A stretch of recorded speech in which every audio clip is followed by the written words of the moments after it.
जय श्रीमन नारायण, राधे राधे, प्रणाम। हनुमान जी की जय हो, बागेश्वर धाम सरकार की जय हो। बालाजी के चरणों में कोटि कोटि नमन। अशोक वाटिका विध्वंस, जब अशोक वाटिका का विध्वंस हुआ हनुमान जी ने किया, तो अशोक वाटिका में रावण सीता मैया को, जो सीता मैया जी थी ना, उन्हें ले जाकर वहीं पर रखा अशोक वाटिका में। तो अशोक वाटिका जो है, उसमें माता सीता जी का अमोघ आशीर्वाद पाकर हनुमान जी को बड़ी प्रसन्नता हुई।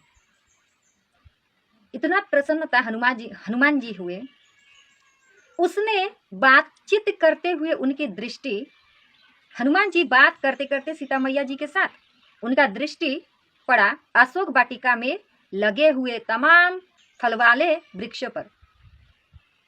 जितना फल का पेड़ पौधा था ना, वहां पर उनका दृष्टि पड़ गई।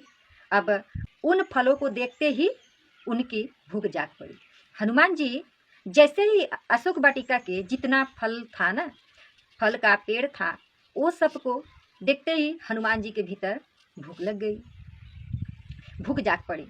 तो उन्होंने सोचा कि इन फलों के द्वारा मुझे अपनी भूख मिटा लेनी चाहिए। जो फल है उसे पाकर हनुमान जी से भूख मिटाना चाहते हैं। वो चाह रहे हैं कि मेरा भूख मिट जाएगा अगर मैं एक फल खा लेता हूं। तो ये सोचकर उन्होंने माता सीता जी से उन फलों को खाकर अपनी भूख मिटाने के लिए आज्ञा मांगी। उन फलों को खाने के लिए आज्ञा चाहिए। तो वहां पर अब किससे आज्ञा लेंगे? तो हनुमान जी सीता मैया से आज्ञा मांगी। सीता जी ने उनकी बात सुनकर कहा, तात हनुमान, हम इस वाटिका की रक्षा में बड़े बड़े बलवान राक्षस जो हैं, राक्षस लगे हुए हैं। जो फल का पेड़ था, अशोक वाटिका था, उसमें बड़े बड़े बलवान शक्तिमान राक्षस लगे हुए हैं, देखभाल कर रहे हैं। फल खाने के लिए प्रयत्न में उनके द्वारा तुम्हारी हानि हो सकती है। अगर तुम वहां का फल खाते हो यहाँ का, तो तुम्हारा हानि हो सकता है पुत्र। तो सीता मैया जी ने हनुमान जी को कहने लगे कि मत जाओ, मत खाओ, अगर तुम खाओगे तो तुम्हारा हानि हो जाएगा, तुम्हें दुख पहुंचा सकते हैं वो लोग, चोट लग जाएगा, ये लोग राक्षस हैं और राक्षस किसी का नहीं होते हैं। तो सीता मैया बहुत समझाई। हनुमान जी ने कहा, माता मुझे उनका कोई भय नहीं है। हनुमान जी सीता मैया जी से कहने लगे कि मुझे कोई भय नहीं है, मैं राक्षस से नहीं डरती। और डरेंगे क्यों? हनुमान जी जो हैं किसी से नहीं डरते हैं, इतना बलवान हैं हनुमान जी, उनके जैसा इस जगत में कोई हो ही नहीं सकता। कलियुग के एकमात्र भगवान हनुमान जी हैं। तो हनुमान जी ने कहा, हनुमान जी ने कहने लगे, माता आप मुझे आज्ञा दीजिए। अगर सीता मैया आज्ञा देती है तो हनुमान जी अशोक वाटिका का जितना फल है वो सब खाएंगे अपने भूख मिटाने के लिए। सीता जी ने उनकी बात सुनकर कहा, ठीक है, तुम भगवान श्री रामचंद्र जी का स्मरण करके इन मीठे फलों को खाओ। तो देखिए सीता मैया क्या कह रही है। सीता मैया कह रही है कि जाओ तुम भगवान श्री रामचंद्र जी का स्मरण करो और करके फल जो ये मीठे मीठे फल है उसे पालो।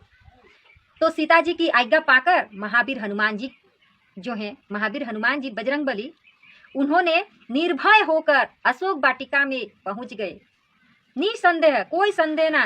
तो खूब जी भरकर फल खाया हनुमान जी। जब सीता मैया आज्ञा दे दी तो उन्होंने खूब भर के पेट, जब आज्ञा मिल गया है कुछ चीज के लिए तो खाने में कोई दिक्कत नहीं होता है ना, तो भर कर फल खाया, खूब पेट भर कर।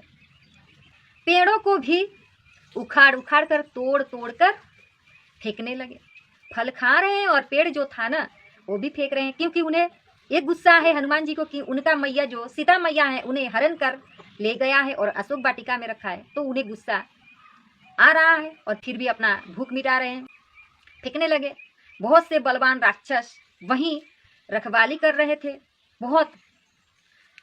उनमें से कुछ हनुमान जी के द्वारा मारे गए। उनमें से कई राक्षस ऐसे थे जो जब पेड़ उखाड़ उखाड़ कर फेंक रहे हैं ना और फल खा रहे हैं, फल नहीं खाने दे रहे हैं। जो राक्षस लंका में था वो सब नहीं खाने दे रहा है, तो हनुमान जी क्या करते, खाने नहीं दे रहे हैं, उनके साथ लड़ाई कर रहे हैं, तो हनुमान जी के हाथ कितने मारे गए।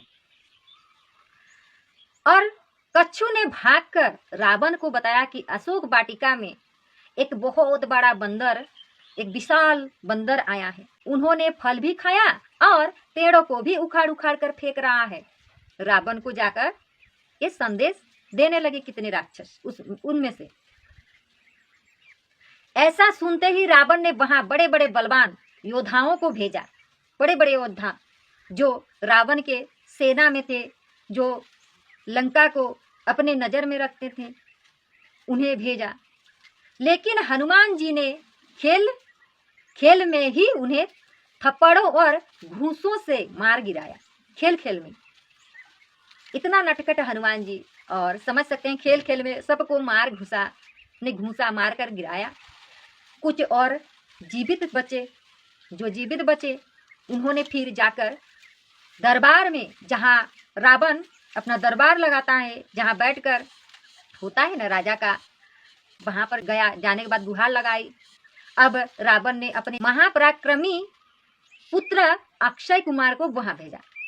जैसे ही जाकर कितना दानव कहने लगे राक्षस, तो अपने पुत्र जो अक्षय कुमार हैं उन्हें भेजा, किंतु वो भी हनुमान जी के हाथों मारा गया। उसके वध का समाचार सुनकर रावण बहुत ही दुखी और क्रोधित हुआ। जैसे ही सुना कि उनका पुत्र मारा गया है हनुमान जी के हाथ से, तो रावण को बहुत क्रोधित, इतना गुस्सा हुआ, रावण बहुत गुस्सा हुआ। जब गुस्सा हुआ उसके बाद सबसे बड़े पुत्र, उनका बड़े पुत्र मेघनाथ को बेटे से कहा कि उस बंदर को, अपने बंदर को जान से मत मारना। बेटा ने कहा क्यों? मेघनाथ ने, क्यों पिताश्री, उसे जान से क्यों ना मारूं? तब रावण कहा नहीं, उसे मारना मत, हम भी तो देखे कि इतना बदशाली, इतना बलवान ऐसा कौन बानर है, उसे हम भी देखना चाहते हैं। तो क्या करें? उसे बांध कर ले आना, मेरे पास उसे बांध कर ले आना। मैं भी उसे देखना चाहता हूँ कि अद्भुत बलशाली बंदर कौन है और कहाँ से आया है, हम भी देखना चाहते हैं। अब मेघनाथ बहुत से बलवान योद्धाओं के साथ अशोक वाटिका की ओर चल पड़ा। बहुत से बलशाली अनेक योद्धाओं के साथ अशोक वाटिका की ओर चल पड़ा। हनुमान जी ने देखा कि ये अत्यंत भयानक और विकराल योद्धा सामने से आ रहा है। पहले तो उन्हें मेघनाथ के साथ आने वाले योद्धाओं के अपने शरीर से रगड़ रगड़ कर मार डाला। हनुमान जी ने मेघनाथ के साथ जितना भी बलशाली योद्धा आए उन्हें अपने शरीर से रगड़ रगड़ के मार डाला। हनुमान जी ने फिर एक पेड़ उखाड़कर उसके द्वारा उसके रथ को घोड़ों सहित, जो घोड़ा था, रथ था ना, उनके सहित चकनाचूर कर दिया। जो मेघनाथ का घोड़ा रथ था सबका चकनाचूर कर दिया। उसके बाद एक जोर का मुक्का मेघनाथ की छाती में मारकर वो फुत्ती से पेड़ के ऊपर जा पड़ा। थोड़ी देर के लिए मूर्छित यानी बेहोश होकर पृथ्वी पर गिर पड़ा। बेहोशी जब ठीक हुआ उसके बाद उसने बहुत माया रची, मेघनाथ बहुत माया रचा। जब मूर्छित से अच्छा हुआ फिर से माया रचने लगा, लेकिन उनका हनुमान जी पर कोई प्रभाव नहीं पड़ा। हनुमान जी का वरदान था कि उन्हें कोई भी माया प्रभाव नहीं कर सकता, कोई भी शक्ति हनुमान जी को आघात नहीं दे सकता। हनुमान जी को बचपन से ही वरदान मिला था। तब उसने ब्रह्मा जी का दिया हुआ अचूक अस्त्र, जो अचूक अस्त्र है ना, ब्रह्मास्त्र हनुमान जी पर चलाया। हनुमान जी ने सोचा यदि मैं इस ब्रह्मास्त्र का अपने ऊपर कोई प्रभाव नहीं पड़ने देता तो उसका अपमान हो जाएगा संसार में। इस ब्रह्मास्त्र का अगर मैं अपने शरीर में कोई भी प्रभाव नहीं पड़ने देता हूँ तो ये ब्रह्मास्त्र का अपमान हो जाएगा। तो हनुमान जी ने ये सोचने लगे संसार में इसकी महिमा घट जाएगी। तब हनुमान जी ने अतः ब्रह्मास्त्र की चोट लगते ही वो जानबूझकर, जो मेघनाथ ब्रह्मास्त्र था ना वो चलाया। हनुमान जी जानबूझकर बेहोश होकर पृथ्वी पर गिर पड़े। जानबूझकर ब्रह्मास्त्र से हनुमान जी का कुछ होने वाला नहीं, क्योंकि ब्रह्मा जी स्वयं उन्हें वरदान दिया। तो उन्होंने हनुमान जी जानबूझकर बेहोश होकर पृथ्वी पर गिर पड़े। अब मेघनाद ने उन्हें नाग साप में, जो नाग फांस था ना, नाग फांस में बांध लिया। मेघनाद नाग फांस से, जो अस्त्र नाग फांस होता है, उससे बांध लिया। ब्रह्मास्त्र एक ऐसा अस्त्र है कि यदि उसके ऊपर किसी दूसरे अस्त्र का, शस्त्र का प्रयोग कर दिया जाए तो उसका प्रभाव अपने आप समाप्त हो जाता है। ब्रह्मास्त्र का, जो ब्रह्मास्त्र शस्त्र है ना, उसका